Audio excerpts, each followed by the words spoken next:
I'm getting low on store-bought onion powder, so I decided to make my own. We had a ton of onions in the refrigerator, but we also had a ton of shallots as well. I cut up about 4 onions and about 5 shallots and decided to make my own onion and shallot powder.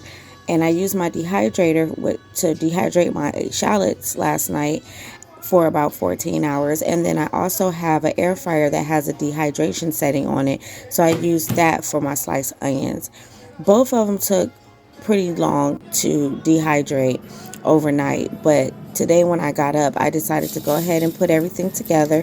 I knew everything was done once I started to feel that crispiness of the vegetables, and I combined them both into a bowl and just kind of like mixed them up real good before I put them into my food processor. You know that your vegetables are ready when they're crispy, they're hard, you can break them, you can crunch them in your hand. If there's moisture there, they still have to stay in the dehydrator for a little bit longer. Whatever setting that you choose will probably more than likely be between 120 to 140 degrees for about 6 to 14 hours, depending on the machines that you're using.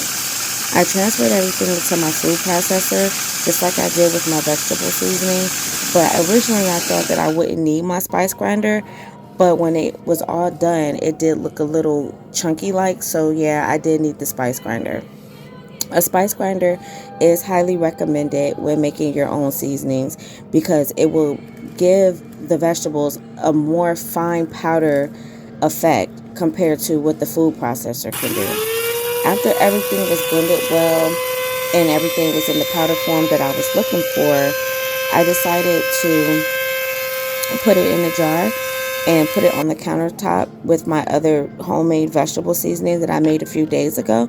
I'm so excited to keep making these seasonings of my own because I feel like this way I don't have to worry about any added things that are being put in the seasonings that we buy from the grocery store. I know this is purely natural onion and shallot powder. I'm so excited about these new little ideas that I'm coming up with to make my own seasonings because eventually I'm going to have my own seasoning line. I'm claiming it and I'm putting it out there in the air. I already have my little seasoning samples in my Amazon cart for storage.